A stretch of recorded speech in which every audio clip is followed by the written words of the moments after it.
Assalamualaikum warahmatullahi wabarakatuh. Apa kabar kawan? Semoga kawan semua sehat dan selalu dimudahkan di segala urusannya masing-masing. Episode kali ini kita akan bercerita tentang perut atau lebih tepatnya pentingnya isi perut. Karena masalah yang paling sulit diselesaikan di Indonesia tiada lain dan tiada bukan adalah masalah perut. Orang ahli dan para pakar menyebutnya masalah ekonomi dan sosial yang kompleks dan berkelanjutan, yang dari dulu turun-temurun, hilang satu tumbuh seribu.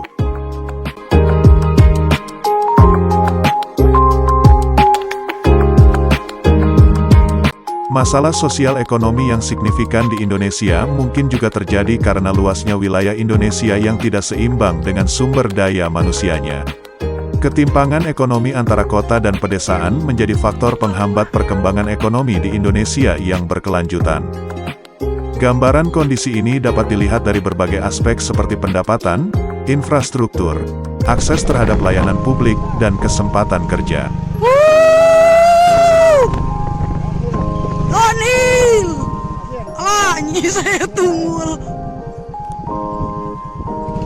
Anjing, goblok. Ayo aku kenapa ngaceleng. Dari segi pendapatan saja, antara masyarakat pedesaan dan perkotaan terjadi ketimpangan yang sangat mencolok.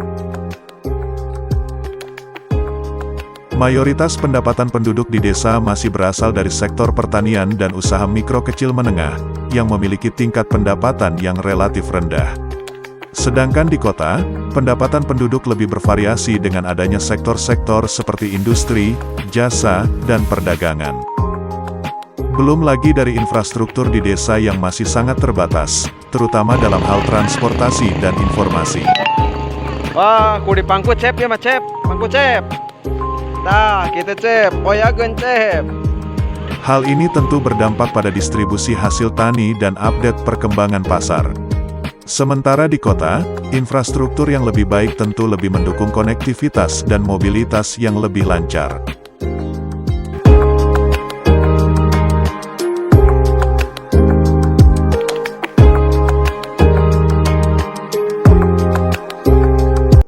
Hal-hal yang dipaparkan tadi tentu melahirkan kesempatan dan peluang yang sangat berbeda jauh antara kondisi di desa dan di kota. Di pedesaan kesempatan bekerja juga sangat terbatas. Hanya pada sektor kecil dan tidak kontinu atau hanya musiman saja, misalnya pertanian, di mana buruh tani tidak selalu bekerja setiap hari karena bertani sifatnya musiman. Hal ini tentu dampaknya para buruh tani tidak mendapatkan hasil yang tentu. Jika dilihat dari segala sisi manapun, masyarakat kota lebih mendapat kemudahan dibanding masyarakat pedesaan. Kemudian inilah yang menyebabkan banyaknya migrasi penduduk desa ke kota untuk mencari pekerjaan guna menafkahi keluarganya untuk bertahan hidup. Cerita tadi menggambarkan bahwa kesenjangan ekonomi antara desa dan kota di negara tercinta ini masih cukup signifikan.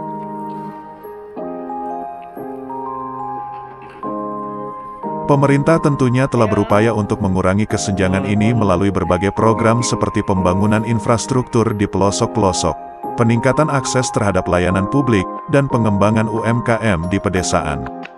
Tetapi tidak serta-merta bisa menyelesaikan problem ini dengan cepat begitu saja, semuanya pasti membutuhkan proses. Janganlah berkecil hati karena pada dasarnya diri kita masing-masing yang bisa memaksimalkan potensi dan menentukan keputusan atas kesempatan masing-masing. Dan pada akhirnya semangat pribadi serta rajin belajar untuk bisa mengolah peluanglah yang akan membantu kita mendapatkan situasi yang lebih baik dimanapun tempat kita berada. Bersama kesulitan pasti ada kemudahan, begitu pun sebaliknya. Semoga video ini bermanfaat, dan memberikan gambaran tentang realita kehidupan di negara tercinta ini. Tetap semangat, dan mudah-mudahan apapun pekerjaan atau kegiatan kita, selalu ada dalam kesehatan dan keselamatan. Akhir kata, wassalamualaikum warahmatullahi wabarakatuh.